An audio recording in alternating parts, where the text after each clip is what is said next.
Mark, got an octopus! Hold on. Come up, come up, come up. It's going Try right it, under this rock. Hold on. Okay, get on this side. He's right here. Do you see his tentacles right there? Look at that. He's not moving. Oh, no, he is. Ready? All right, I'm flipping it back. Ready? There it is, right there. There it is. Look at that.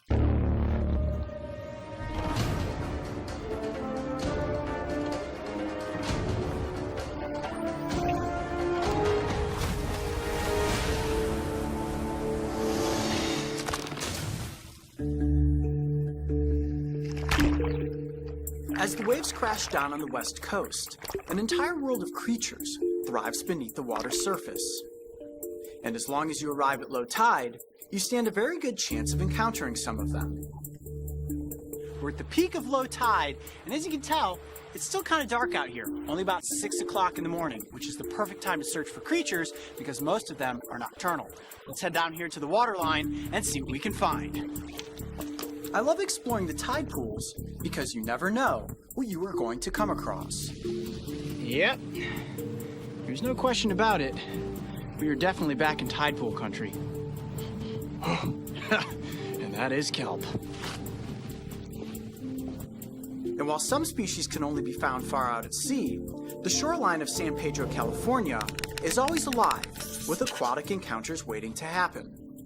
It's just a matter of being in the right place at the right time.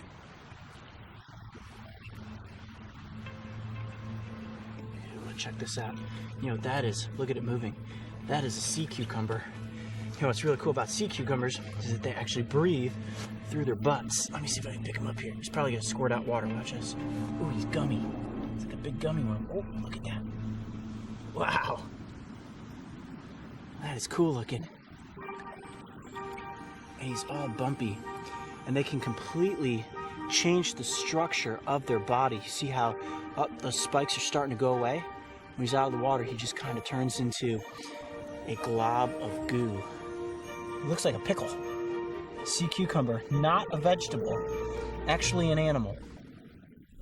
This ecosystem is incredibly diverse, from various crab species to giant black sea slugs. And there it is! Can I pick it up? You can.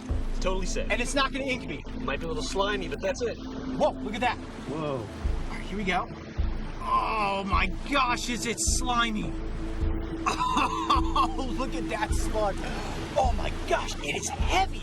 I can feel him gripping onto my arm. I mean, I can feel him actually like wrapping around me. And while it's rather easy to come across slugs and crabs, there are also a handful of creatures that you must look more closely to find. Wow, look at that. This pool is filled with little tiny snails. It's like a whole society of them living in here. I feel like a giant right now, picking one up. Look how tiny that guy is. That is awesome. The brittle star, Navanax, isopod, and sea star are just a few that look as if they are from a science fiction novel.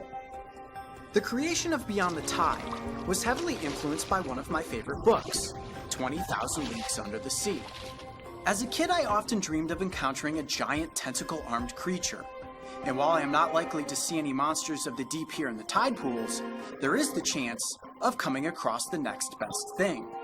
That is, if I can catch one. Mark, got an octopus! Hold on.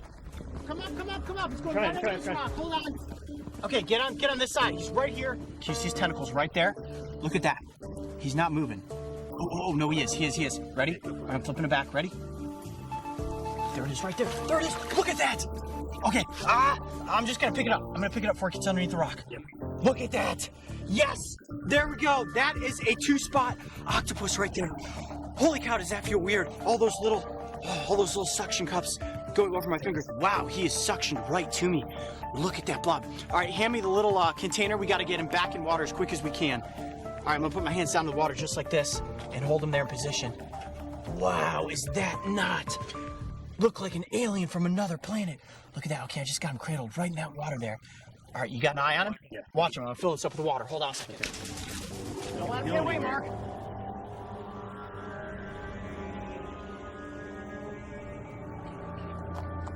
You see him? You see him? His camouflage is incredible. That is amazing. Okay, let's just get a shot of that while you can see him there. camouflaged in. Look at how he can almost morph the shape of his body to fit all of these little plants. If you didn't know what you were looking at right there, you'd have no idea there was an octopus. Hold on, this might be a little cavern right here. I don't want him to get into that. All right, I'm gonna get him back on my hand. Hopefully not take a bite. And into the cube. Yes! Woo! Yes! Dude, that is our first octopus of Beyond the Tide. Look at that thing. All right, let's get up a little bit of ways from the edge of the water and get him in front of the cameras. This is so cool. There are no words that can describe how excited I am right now to have captured an octopus. Now, this is the 2-spot, and the way that I know that is it has 2 very distinct blue rings on the side of its body. They almost look like a second set of eyes. This is used as a defensive tactic against predators. Let's say something comes in and says, that looks like something I will eat.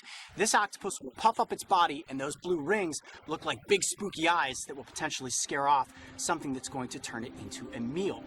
Now, one really cool feature about the octopus is its ability to camouflage with its environment. And you see it here inside this clear container, and it's pretty easy to see. But when they're out there in the tide pools, they can actually change the color of their skin to match the substrate that's around them. They're also able to completely morph the shape of their body to fit in between rocks and crevices. It makes these creatures incredibly difficult to capture. So when I flipped over that rock and I saw it, we had to move quick because it will squeeze right down into crevices and disappear. Now, the octopus breaks down into 2 basic parts. The big pear shape on top, that's called the mantle, and then of course up front you have these tentacles, and they're covered in these little tiny suction cups. And they use those suction cups as tactile tools. It helps them sense their environment and also helps them taste and smell what it is that they're looking for when they're out there hunting. Now, there are 2 methods that octopus use to capture their prey. They will either lie in ambush, waiting for something to come to them, or they will aggressively pursue something they want to eat. And what they do is they'll wrap their tentacles around something really quickly, encompass it, and then use their beak to drill a hole into, like, let's say the shell of a mollusk, inject a toxin that causes paralysis, and then they're able to scoop out the body and eat it. Now, one thing that octopus are famous for is the fact that they can ink. And you may be saying to yourself, Coyote, how did you catch this creature and not have it ink all over you? Well, I'm not trying to eat the animal, and I was handling it as gently as possible. Now, when they actually exude that ink from their body, they don't shoot it out. They slowly leak it out, and then the siphon on the side of their body projects a jet stream of water that creates a cloud, allowing them to escape. That's one cool defensive tactic to be able to escape your potential predators. So, Coyote, why do we keep the octopus in a container like that? Well, because this is an aquatic animal, it's real important for it to stay in the water as much as possible. It is breathing oxygen through the water, but I can't take it out of there. And I'm sure you guys are thinking to yourselves, what does that octopus feel like, Coyote? Let me try to coax it out here. There we go. Just want to be as gentle as possible. Got it. Ugh, look at that. And it feels like I've just sneezed into my hand and a giant booger is slinking across my hands. You don't believe me? Mark, stick your hand out there for everybody at home and tell them exactly what that octopus feels like. Oh, wow. It really does feel like a cold booger. Doesn't it? Oh, wow. Yeah, I can definitely feel the suction cups, too. One big, suctiony, wiggly booger. Gross. And it doesn't really smell like anything, just like salt water. I put it back into the container there. Wow. Come here, you. That is one interesting looking creature. And I'm in complete awe of this animal right now. Now, this is considered to be one of the friendliest species of octopuses in the world. I don't know how you really gauge an octopus being friendly, but this is one species that is very commonly found in the pet trade, primarily because of their docile nature and the fact that they stay small. Now, here's something that's pretty cool. You may be thinking to yourself, is that a male or a female? Honestly, I do not know, but female octopuses are incredibly amazing mothers. They can lay up to 70,000 eggs at a time, and when they do lay their eggs, they sit there and protect them for as long as it takes for the babies to hatch. Now, sadly, a lot of times the mothers end up passing away because they exhaust themselves through starvation, but the positive is that nearly 70,000 baby octopuses can then head back off into the ocean to continue the life cycle. Okay, you have a question. Yeah. So, I keep hearing you say octopuses. Isn't it octopi? No, that is one common misconception. Now, it is acceptable to say octopi, but the technical term for plural octopus is octopuses. Wow. Little interesting fact that maybe you didn't know.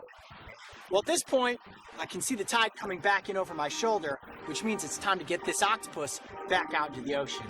I'm Coyote Peterson. Be brave. Stay wild. We'll see you on the next adventure.